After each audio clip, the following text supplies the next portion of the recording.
Hey guys, my name is Rob, and today I'm going to be unboxing and reviewing the brand new GameSir G7 HE. This is an officially licensed Xbox wired controller, which is also compatible with PC and is a follow-up to the GameSir G7 SE. The Chinese company GameSir kind of just popped up a few years ago and have since launched a somewhat staggering number of models of controllers for Switch, Xbox, and PC, as well as mobile controllers. Many of these models are very similar in design and function, as well as in model name, which can be a little bit confusing, but they have added value to the market, particularly due to the price point on many of the models.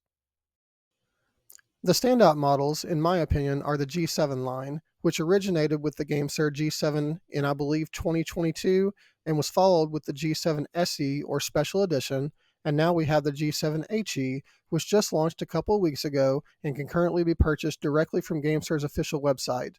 This new model comes in two standard colors, black and white, as well as a limited edition Iron Man version, which is pretty interesting. The standard versions are listed for $49.99, while the Iron Man edition is priced at $59.99. As of the time of this recording, the two standard colors can be purchased on Amazon for the same price, though they are not sold directly by Amazon or by GameSir. I assume that will change in the near future, as virtually every other GameSir model is or previously has been shipped by Amazon, sold by GameSir. I've been using the G7 SE as my main controller for a number of months now, so when a new version launched, I was anxious to get my hands on it and see what's been changed. I decided to review this controller for my YouTube channel, as there just doesn't appear to be very many reviews out on it yet. So we're going to open it up, test it out, and find out what that extra $5 gets us.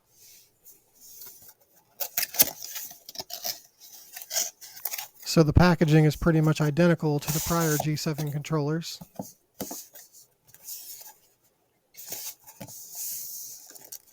It comes with the same braided USB-C cable that my SE did, so it should be 3 meters in length.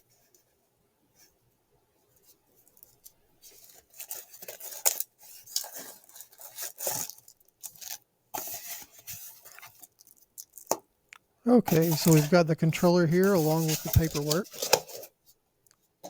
This guitar pick looking thing is actually the QC paper. Then this little info booklet with a QR code that should take you to the GameSir website. A GameSir sticker, which they put in every box. This is a 1-month Game Pass Ultimate code, which is great. And then finally we have the instruction manual, which is not so great. We're just going to put that aside and ignore it.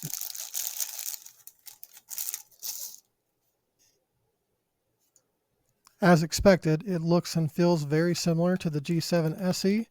I maybe should have ordered the black one just for some variety.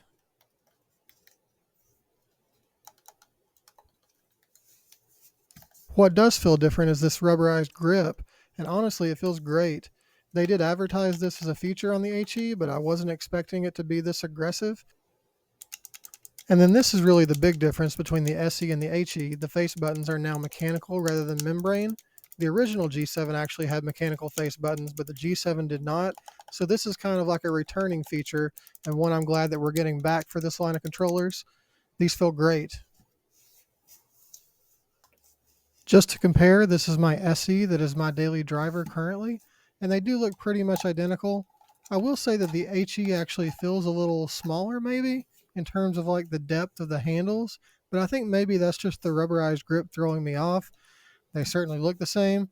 I'm curious if the detachable faceplates are interchangeable. I would think so. They certainly look like they're exactly the same as far as that goes. But GameSir's website does have one custom faceplate for sale, and it specifically says for the G7 and G7 SE and does not mention the HE.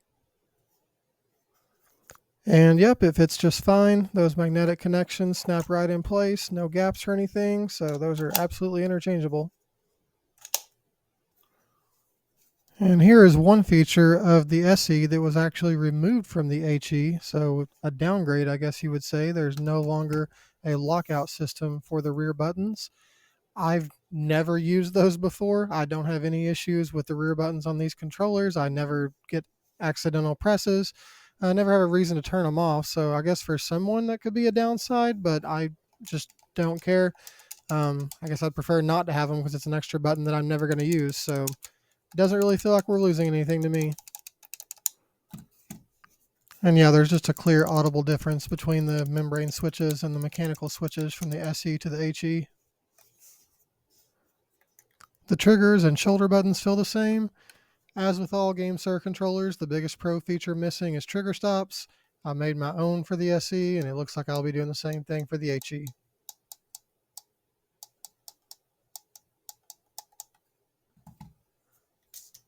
So at first glance, the HE seems to be straight up an improvement over the SE due to the mechanical face buttons and the rubberized grip, with everything else being essentially the same. That said, we haven't talked about the main selling point of the G7 line yet, so we're going to plug into the PC and the Xbox and make sure the HE does what we need it to do.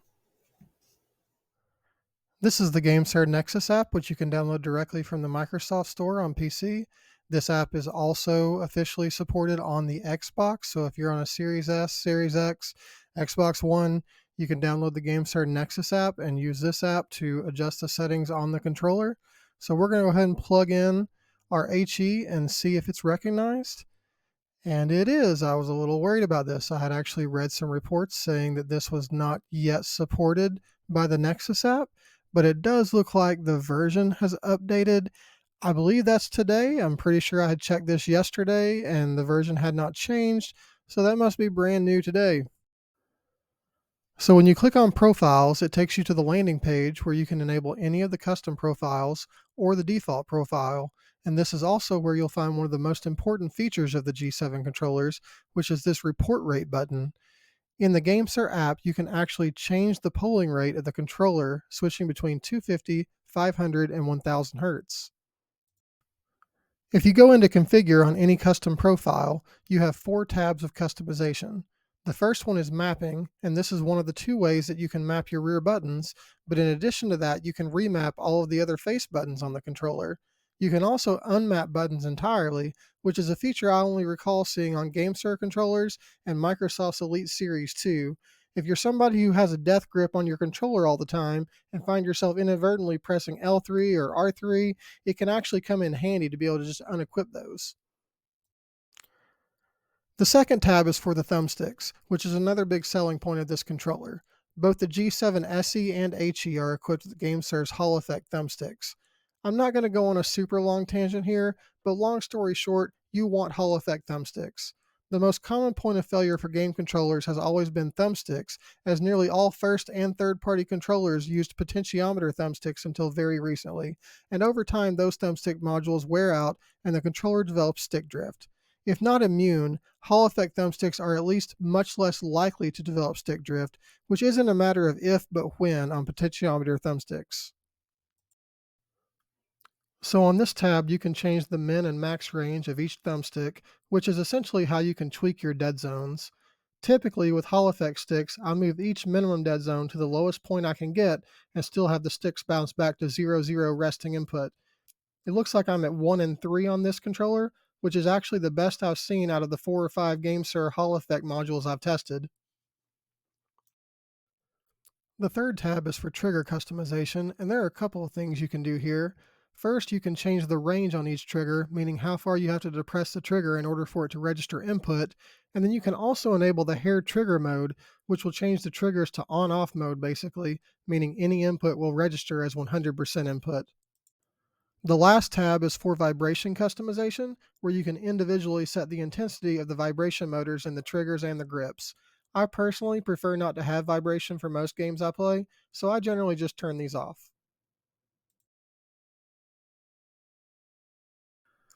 It's a good sign that this report rate button is showing up here, but we're going to go into a testing program and make sure that the function is actually working. So this program is Gamepad LA, and we're going to use this just to make sure that the report rate that the Nexus app is showing us is actually what the controller is getting. So our G7 HE is going to be option 1, showing up as Xbox for Windows, and we'll start with 6,000 inputs. And it's definitely running at 1000 Hertz with an average latency of 1.12 milliseconds. We'll run it one more time just to be sure.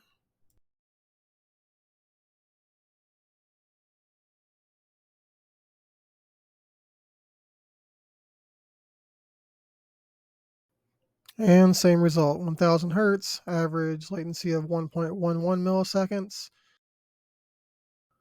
And now we're going to jump over to the Xbox.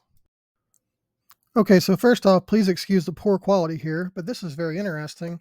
For whatever reason, when I hook the G7 SE up to the Xbox, it registers that Profile 2 is active and Profile 1 has a name generated in Chinese. I know it's not currently legible on the screen, but that text in red says, please use the PC to switch the report rate to 250 hertz. When I go into the Profile 1, all of the settings that I customized on the PC are still there. So originally, when the 1000 hertz update for G7 controllers launched, there was an option to adjust the polling rate in the Nexus app on the Xbox, but that option was removed in a future update. There has been a lot of debate about whether the 1000 hertz polling rate still or ever did work on the Xbox. Maybe it's placebo, but the G7 controllers feel noticeably faster and more responsive to me than any other controller I've used on my Series X. And if you search YouTube, you can find reviews of the SE from reputable channels that include frame by frame testing that appears to confirm that the polling rate changes made on the PC do in fact carry over to the Xbox. Okay, so back over on the PC, I kind of just wanted to see what the controller looks like now, and it's basically the same as it was on the Xbox app, with the first profile name showing up in Chinese and all the customization still the same. It is odd that all profiles show up as 1000 hertz polling right now. That was previously something that was tied to each profile, so I would have assumed it would have only been profile 1 when I changed it, and I don't think you could change the polling rate on the default profile previously. And this is even more strange. I apparently cannot turn the 1000 hertz off. Every time I try to do it, just turns off the controller, no matter which profile I'm on. And when I turn the controller back on, it still says it's in 1000 hertz polling rate. We're just going to pull Gamepad LA back up here and test that again just to make sure, since I was trying to take it out of the 1000 hertz polling rate. I just want to see if tester shows us that we're still getting 1000 hertz, which it does. Okay, so I'm not really sure what to make of that. 1000 hertz mode does work, but apparently once you turn it on, you're stuck with it. I assume this is actually an issue with the app update, not with the controller itself. But just be aware that 1000 hertz mode does disable the 3.5 millimeter headset port. So if you make use of that port, you might want to avoid changing your polling rate for now. I would assume that would be for both the HE and the SE and the original G7 if you have one. I don't think this is related to the controller. I assume it has something to do with the recent update to the app. So just to kind of wrap things up here, I'm a fan of the G7 SE despite the weird testing issues going on with the app right now. It's basically an improved version of the SE. The main reason to take the HE over the SE is due to the mechanical face buttons, so the ABXY buttons as well as the D-pad. These mechanical buttons are going to be more consistent overall, meaning you're less likely to have phantom presses where you know you hit the A button or the down D button or whatever and it just didn't recognize it. The rubberized grip is also nice, and that's something that you see on a lot of Pro controllers. It's actually something that I missed from, say, my Elite Series 2 controller that I previously used. In terms of comparing the G7 HE to other controllers, it really depends on what and where you play. If you're on Xbox, you absolutely should be using a GameSir G7, whether it be the HE or the SE, as these controllers outperform Pro controllers that sell for triple the price. Of course, if you're on PC, there are a lot more options, including Xbox style Pro controllers with more features, but not necessarily at this price point. I expect the G7 HE to be my main controller, at least on Xbox, for the foreseeable future. But then again, GameSir has been putting out something new every couple of months, so who knows? Maybe the next iteration will have built in trigger locks and 4 rear buttons instead of 2. Maybe they'll look into adjustable thumbstick tension or something else that I don't even realize that I want right now. But for now, I'm really happy with the G7 HE. I hope this video helped you out, and if so, please feel free to like and subscribe. I'll be doing more controller reviews in the future, so I hope to see you back here again soon.